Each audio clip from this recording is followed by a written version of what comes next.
I found an Instagram page called Best of LinkedIn. And I found a post that I found to be very inspirational by Kuval. I'm going to read this post to you now. Nicole told me she got hit on at Sprouts twice today by two different guys. And honestly, I was excited for her.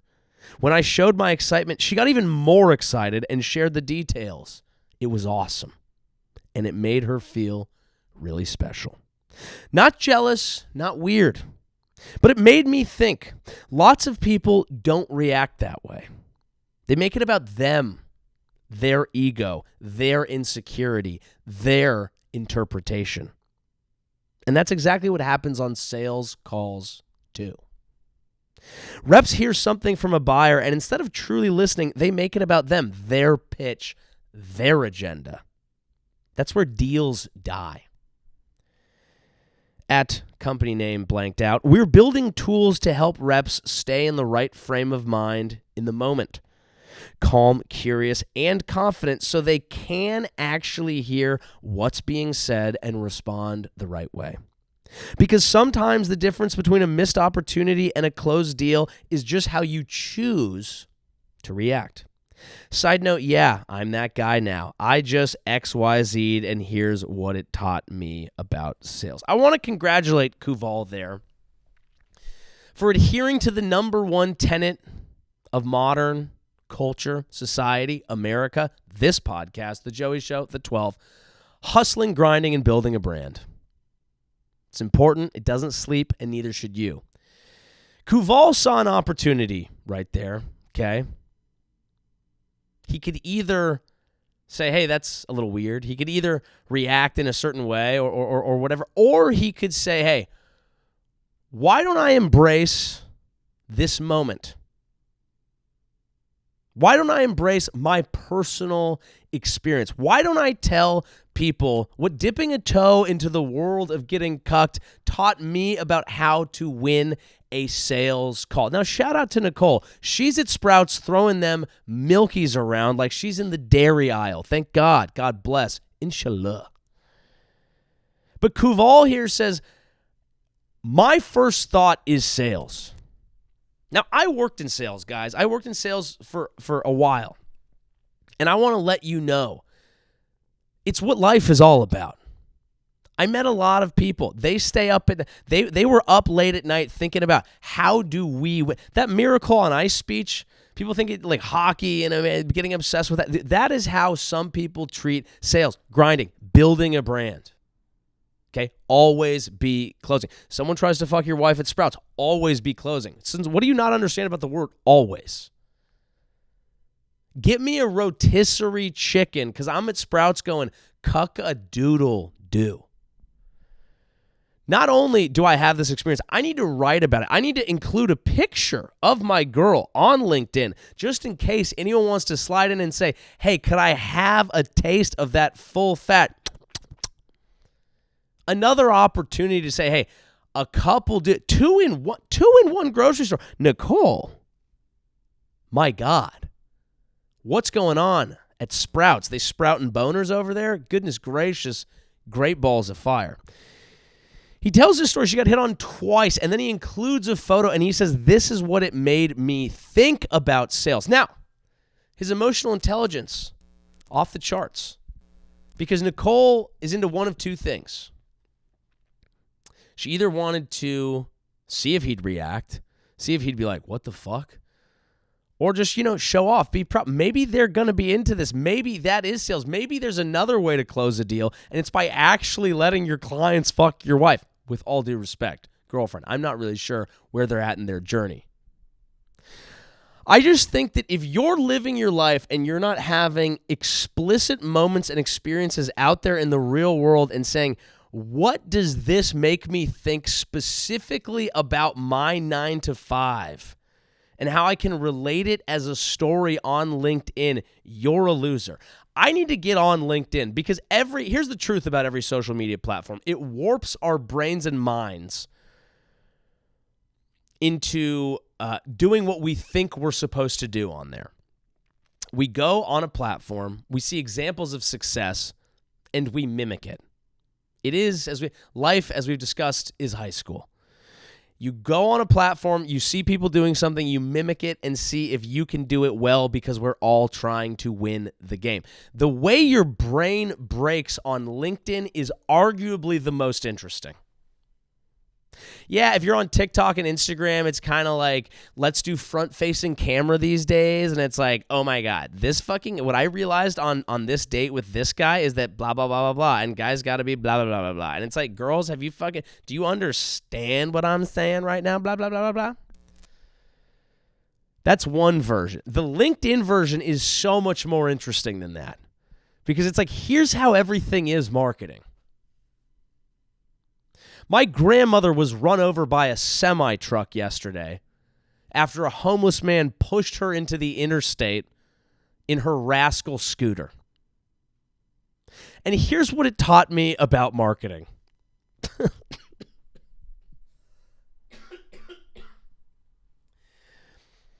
As I watched pieces of that scooter explode projectile across the 5 interstate in Los Angeles. And I watched my grandma's hands who used to make pie fly into the LA River. I thought, I've let too many deals blow up under my watch too. I don't even know where to keep going with that one. Sometimes you start a riff so hot you don't really even know where to take it. Shout out to Fictional Gam Gam in this, and I'm sorry that happened to you. Okay, it's all lead generation. And maybe... Okay. It's a very fun way to watch people lose their minds. It is. Now, TikTok, we go into TikTok, and I think TikTok is very interesting because we're all using the app a little bit. We're having really different experiences. I know people go on TikTok and it's just watching people eat. You're just watching people eat. What eating disorder is that? We're just watching people eat. I enjoy it too, but it's something. Something's weird. That's some sort of weird primal thing where it's like, you eat it, I won't. Go ahead, be fat. I'm not going to do it. I'll just watch. It's food cucking. Is what it is, frankly. We're all like Kuval over there. A little bit of food cucking. Oh, yeah, you're going to fucking, God, you eat those ribs. You've been a dirty girl. I wouldn't do it. I wouldn't possibly. And then you like have a cup of yogurt after in your cuck seat. It's food cucking. That's what it is. It's fine. You're into it. That's okay. You have a fetish. You didn't know you had a fetish. It's just a digital online fetish. You might not get hard from it, but you're getting some form of satisfaction. Eat that. I'd never eat that. You're a dirty girl. Eat that big. I'm not even going to keep saying it, folks. I'm not even going to keep saying it.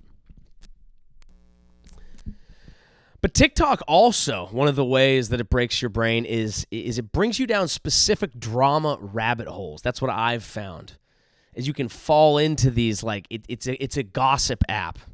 I ended up spending some time on some gossip I shouldn't have ever even known about. There's a musician out there, SOMBR, SOMBR, young gentleman, 20, I believe. Didn't know any of that. Someone who Spotify is pushing. Has a few hits. I've added a couple to like a little indie rock playlist. Okay, I get it. Easy listening, good tunes. SOMBR. Now, some of the dialogue around him is he's an industry plant, parents in the industry, that sort of thing. It's a real thing out here in LA, okay? There's 15, 16-year-olds who are already having what I hope my dream career looks like in 25. That's okay. Good for them. They were born here, and they have the right team around them. God bless, okay? Industry plant. It's a thing. It's real. Look it up. Well, I watched a video. Some girl, I believe she was 25, went to this SOMBR gentleman's concert. He's around 20. She had a very interesting experience. Her experience was basically like, hey, I want to warn people my age because if you go to one of this guy's shows, it's not going to be us, okay? You're going to be at a middle school dance. You're going to be there with children and the parents of children, just so you know. Just so you know. Now, her critique went on to say it was pretty crazy being in an event with all children, and that this guy's jokes were all falling in the realm of what is known as brain rot. Brain rot humor, like 6'7". I don't even know what that is. I've just seen enough to know that 6'7" is a thing. That's a thing. People go crazy. The kids go crazy. Their brains are so young, they're broken. Your brain breaks when you're old. It starts broken when you're young. I'm in a sweet spot for a very short amount of time. I'm trying to hang on. So I guess he spends a lot of time doing brain rot jokes. He also invites people on stage to like call their ex, and then they're just like, that's not it. And you know what? Get a clip, because that's hot crowd work, baby. You'll be selling out comedy theaters in no time. It's fine. Her critique then went on to say that if this guy is going to make chronically online brain rot jokes for a younger generation, and he probably has some idea how young his fan base is, then it's also not super okay for some of the experiences she had later in the concert, where he made the entire crowd bark at him, then said, "I'm daddy," and alluded to people sucking his dick. I think the problem is jokes for children mixed with trying to be a sex symbol, bit of a problem. Now, this guy makes the mistake of watching that video and then responding to her and basically say, you're old for being 25, I'm young, stop hating on me, go touch grass, and also don't body shame me, because that's not it in this era. Now, the whole time I'm watching both of these videos, I'm 34, and I'm going, I need to warn people my age that if you're going to go on TikTok, you're also going to feel aged out, because now you're going to be watching a fight between a 25-year-old and a 20-year-old and going, I don't even belong here, but I can't look away because the app knows daddy likes drama. And then he's kind of getting dragged now because people are saying he didn't address the elephant in the room, and the girl he was going up against created another video. And I think what I've realized is if someone goes online and they make a nice long video about you, and they're kind of dragged. Now, this isn't, let's be honest. She's saying people her age probably shouldn't go. She's saying this guy should probably chill out. He's being a little weird. She's not alleging real shit. Real shit's, that's a different category, right? If someone's kind of shitting on you and they go piece by piece and do a dismantling, you really shouldn't respond, or you should come at all of it, because if not, you're going to get taken out like you fucked with a lawyer, because this chick came back at him and kind of fucked him up. Now, I guess I'm just telling you that because it was an intricacy of what I've seen online, but also because of the really great options we have in society today where you can open up a world.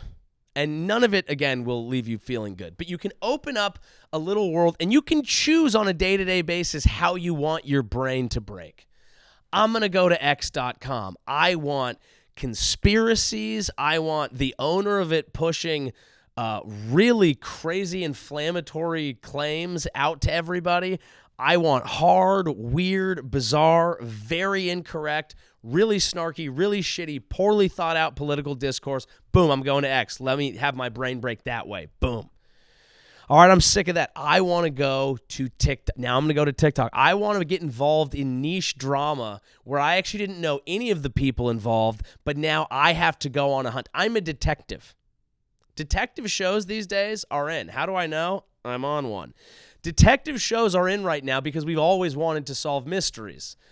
Ask Sherlock and the greatest mystery. Why is he wearing a two-billed hat? All of it. We've always wanted to solve mystery. You go on TikTok, let me put on my two-billed Sherlock hat and solve a mystery involving two people I'd never heard of until today. I am detective. I'm him. Let me cook.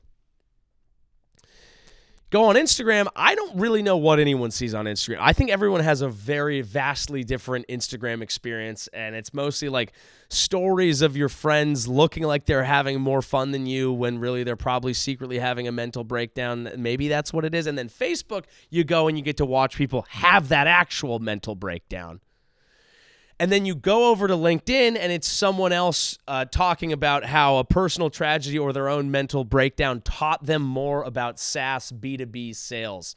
And that's a new, incredible, different way to mold together the modern state of life in a bizarre world, but make sure that it all pertains to ROI. Do not ever let them tell you you didn't have options.